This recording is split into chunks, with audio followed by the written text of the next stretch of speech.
Last time we talked about if we have an ordinary differential equation of n variables. Well, now we're just going to start with n equals 1.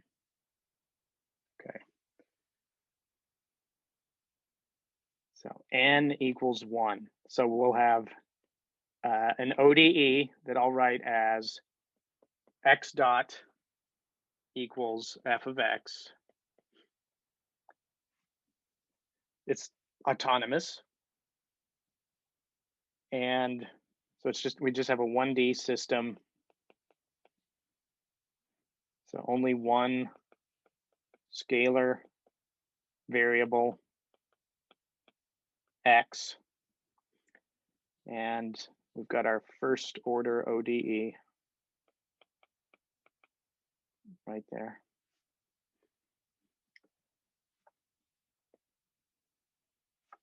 Okay. And let's look at an example and try to compare the way that an ODE course would teach you to study it compared with what we're going to do here. So remember what x dot, we're using that to stand for dx dt. So here's an example. And I'm going to pick something nonlinear because I'll say, you know, in general, we know how to solve the linear version. X dot equals sine x. So sine x is pretty nonlinear, right? So this is a nonlinear system because sine x is not linear. So in a typical ODE course, you'd say, okay, this is dx dt equals sine x. And then you would move things around to do separation of variables. So you have everything that's related to x on one side and everything related to t on the other. So I've just rewritten things this way, and then you would integrate both sides. And if you did that, you would get, let's say the right-hand side here is t plus c, some unknown constant of integration. So that's the easier part. And then do the integral of dx sine x. I don't know if you know that. What is 1 over sine x has some weird name like cosecant of x. Sort of have to dig deep into your terminology to remember that. So what's the integral of cosecant x? And you could, let's say, use Wolfram alpha or look it up in a table, or if you really want to, try to do it from first principles, but I don't really care about that.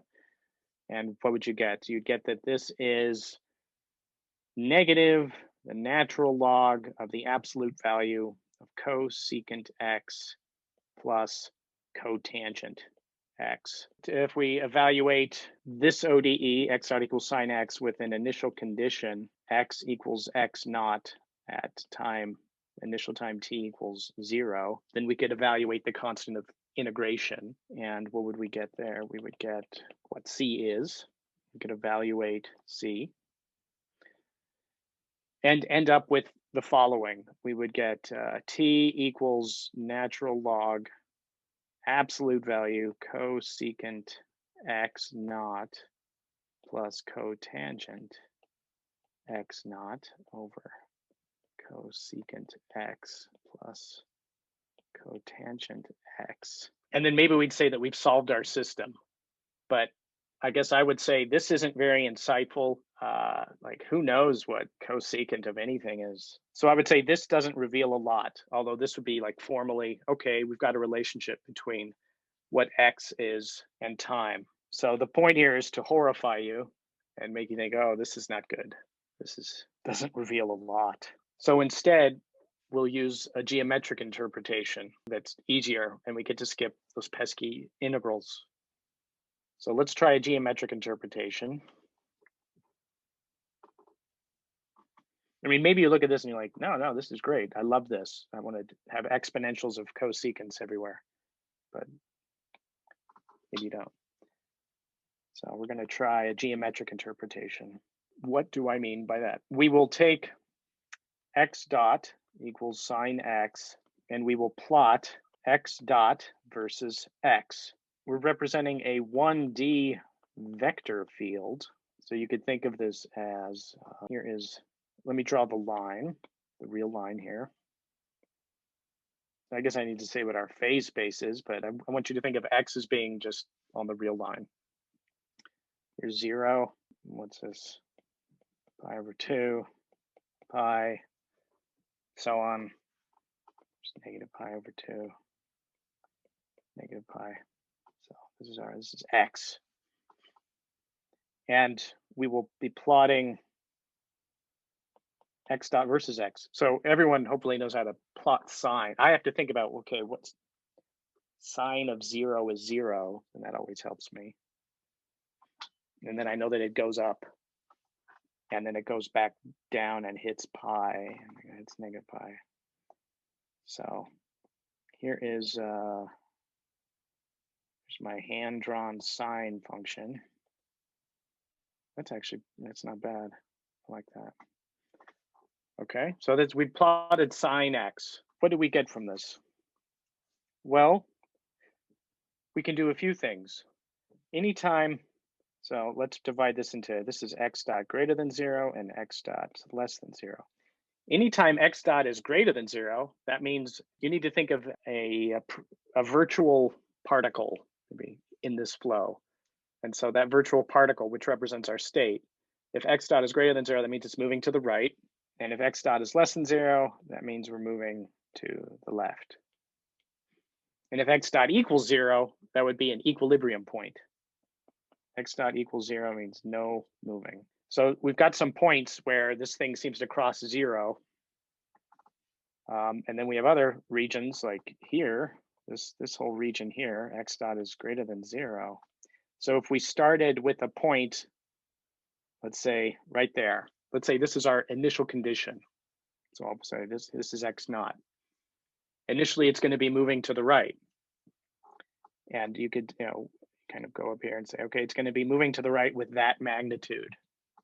So let's put a vector there. And it'll keep moving to the right. It'll have the highest magnitude when it's here at pi over 2. It'll have this higher magnitude, so it's moving a lot to the right. And then at some other point, it'll be moving slightly less to the right, but it's still moving to the right. Eventually, it'll end up at this point. I'll plot this point as a big blue dot. If we started between 0 and pi, we end up at pi. Now, what if we had an initial point that was over here? So if this was our initial condition, well, this is a region where x dot is less than 0. So, and we draw a vector kind of moving to the left, and that vector, it's still moving to the left, getting smaller and smaller as we approach pi. So pi is x equals pi is a stable fixed point. Or I guess I might jump between using the terminology fixed point and equilibrium point. Sometimes one is reserved for maps and equilibrium is reserved for ODEs. So x equals pi is a stable equilibrium point. And we can just kind of see that intuitively. If I have, what does stable mean? It means if I'm a little bit away from this point, either to the left or to the right, the dynamics wants to bring me back to the point. Looking back over here, so things are moving to pi and they're moving away from 0. So x equals 0. I might draw this with maroon to represent that it is an unstable point. And you can kind of see anything that's a little bit to the right of this point is going to be moving away, and then it's going to get further away, reach a top speed here at pi over 2, and then go to pi. And if we were to the left, so if we started here, we would have a vector going to the left.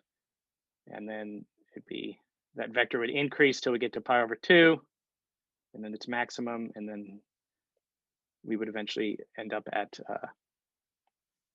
negative pi. So far, so good. We get this interpretation. So x equals pi is a stable equilibrium point. X equals 0 is an unstable equilibrium point. It's still an equilibrium because technically if we are at 0, we are at equilibrium. It's very fragile. You move a little bit to the left or right, and you move away, and you end up at a stable equilibrium. So x equals negative pi is also a stable equilibrium. And I would argue this geometric picture, it was pretty easy to get at. We just sort of plotted sine x versus x and are able to find all kinds of interesting things. Like if we want to know the long time behavior, we know that everything's going to end up at some multiple of an odd number. It's an odd number times pi, right? Plot sine x. In fact, everywhere that this slope, where we cross 0 and our slope is negative, that's going to be a stable point. And everywhere where we cross and our slope is positive, it's going to be an unstable point. And I would say that's a lot more informative than staring at natural log of cosecant. So it kind of depends on what you want to know. If you want to know what are the kind of end states of something, then this geometric picture could be very helpful. There's another part of this, and maybe I'll just say some terminology. Fixed points are equilibrium points. I mean, intuitively, it's where there is no motion. The dynamics stops. And at least here, we put them into two varieties. There's stable or there's unstable. Of course, that's not the whole picture, but let's say it was. What if we wanted to know how things are moving in time?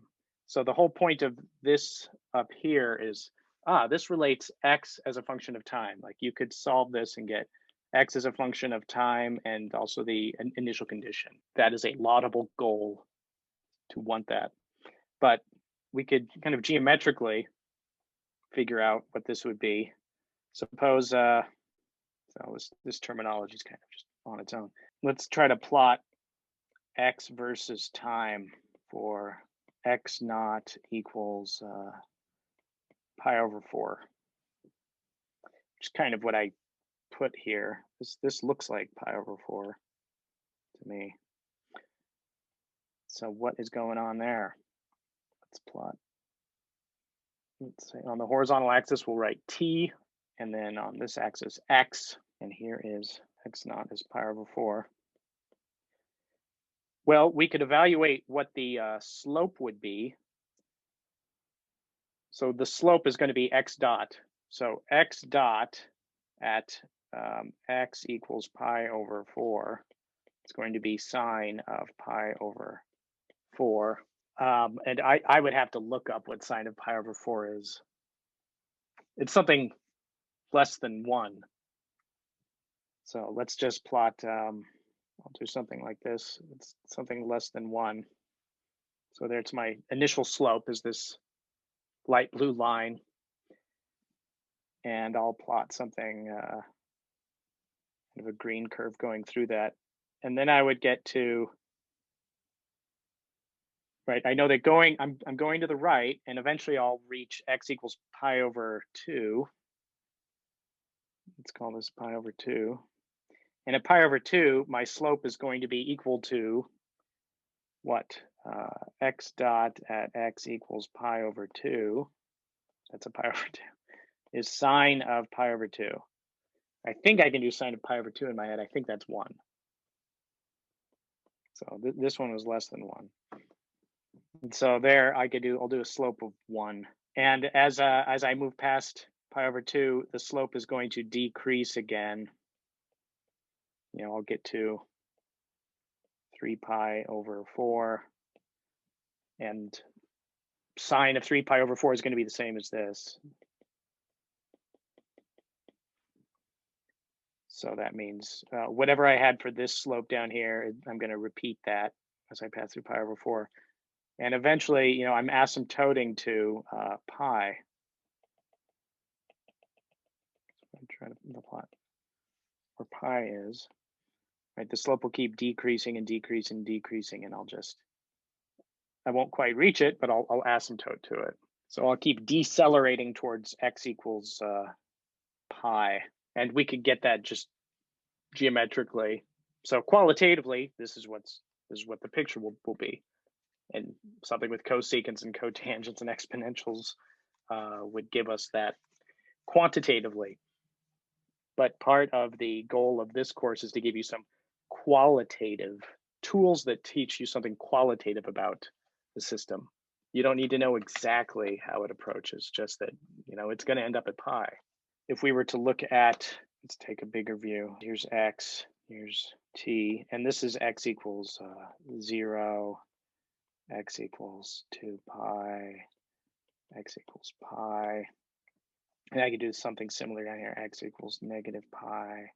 Well, we've already kind of charted out what are the stable and the unstable points. Actually, 0 is an unstable point. 2 pi is going to be an unstable point, which I'll put x equals negative 2 pi out here just for good measure. It's an unstable point, and then stable points. And now let me just put what solutions will do. They will be repelled from unstable points and go towards stable points. So if I started here, we'd kind of go up and asymptote towards that. If I started kind of here, I'd kind of go up and asymptote toward it. It'd be a lot prettier than that, but you get what's going on. Everything is kind of going towards these stable points and going away from the unstable points. So it's not quantitative, but qualitative information can be valuable. Let's consider another example that I don't know how many of you have jumped out of airplanes. I have not, nor do I intend to. Skydiver, the dynamics, if you were to use Newton's laws, you would have mass times acceleration equals the force, right? You've probably seen this, F equals ma. A is equal to the time rate of change of velocity. And if we're just in a one-dimensional world, so let's look at down. Here's the ground. Here's a skydiver. That's a pretty awesome skydiver. Going down. So we'll define velocity as positive going down. We've got the force due to gravity, m times g, and resisting gravity. We'll just sum up all of the details of the drag, coefficient due to drag, and all that stuff it's a constant k. The main thing is it's times v squared, the velocity squared, and then this equals m v dot. We could rewrite this as v dot equals g minus k over m v squared. Okay. So what if we just plotted that? Let's plot. So we've got v and we've got v dot. Here's at v equals 0. This is g. And then if you plot negative v squared, and this only is true, by the way, for v greater than or equal to 0. So we're only going to plot the right-hand side. But what we have is a parabola that's opening downward. So this is a parabola opening downward. We could plot that there is a negative side, but there isn't really. You notice this intersects 0 right there. And the slope is going down. And just by some kind of rule of thumb from up here, negative slope means it's positive. It's a stable equilibrium point. So this would be, we expect a stable equilibrium point, wherever that is. This is where v dot equals 0. So it's where g minus k over m, whatever this special point is, let's call it v star squared equals 0. So v star equals, well, math is hard, mg over k square root. Let's say we had a little bit of a push downward as we jumped out of the plane. So we'll start at a v that's non-zero. So we've got, kind of map up here. What do we have as our velocity? We have a really large velocity. And then a little bit later, it'll be less, a little bit later, less, a little bit later, less. And we'll be asymptoting to v star. Our velocity asymptotes to v star. V star is the terminal velocity. That's the technical term. And for a human, this is something like about 100 miles per hour. So people who are skydive, they're falling, they go 100 miles per hour. That's why you need a parachute. So you do not hit the ground at 100 miles per hour. So we learned something qualitative. We didn't solve this. We didn't use any fancy techniques to solve it, but we got kind of the main gist of the problem. You will fall and you will actually decelerate as you approach v star. And then you might wonder, well, what if someone pushed me really fast? So I'm like down here. Well, then you would actually slow down. You'd slow down to v star. So you learned some qualitative things from this approach. We can say more about this sort of stability versus instability issue, which could be valuable. So just to sort of go into more detail on equilibrium points or fixed points and their stability, that's what I wanted to talk about now in just 1D. Intuitively, we have this idea, okay, if the slope is negative in this kind of geometric picture, but let's be more mathy about it. So we're still applying everything to x dot equals f of x, and we're supposing we found a fixed point. Okay, suppose we know a fixed point. Fixed is just easier to say than equilibrium, so I'm going to use them interchangeably. Suppose we have a fixed point, x star. So what does that mean? That means that x dot at x star is 0. So that means that f of x star equals 0. It doesn't mean x star equals 0. It's a point where the velocity is 0. We want to look at the behavior of a system state very close to x bar. And that'll get at this thing we call the stability of states x close to x star. Let's say here's x star, and here's our point x that we care about. We'll look at the displacement, and I'll call that eta. So we could write, and eta can be positive or negative. X equals x star plus eta, or we could rewrite this as eta equals x minus x star. I would refer to this as some people call it the small perturbation distance. I don't like that. I don't like that. Perturbation means something else in my world. Like if I had a system, this x dot equal f of x, and then I perturbed it by adding on a g of x, that's what I would mean by a perturbation. I would call this a displacement. This is a small displacement. If you want to say perturbation, you use it at your own risk, but there it is. Then what we care about is what are the dynamics of eta? Does eta, so we want to know what is eta dot. Does eta grow or shrink? So we take d by dt of eta, and this is, okay, so let's just call it eta dot. This is x dot minus x star dot. But what do you know? X star dot is 0 because we're at equilibrium. This is just an equilibrium point. What is x dot? X dot is f of x, but we want to write everything's in terms of eta. So f of x is the same as x star plus eta. Now we do a Taylor series expansion because we're considering that magnitude of eta is small, and that just means we're going to get linear stability. We're going to get kind of nearby stability. So I would do Taylor series expansion of f of x near x star. I might want to plot something here. Here's x. Here's x star. Here's some point. I'm plotting f of x here. That's the picture, but f of x equals, if we do a Taylor series expansion, then this would be f at x star plus first derivative of f. So this is f prime evaluated at x equals x star times x minus x star. And then the next term would be 1/2 f double prime x evaluated at x equals x star, x minus x star squared, and so on.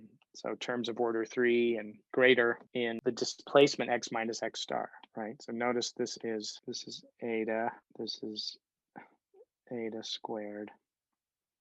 And these things I'm saying are f prime, it's defined as df, dx.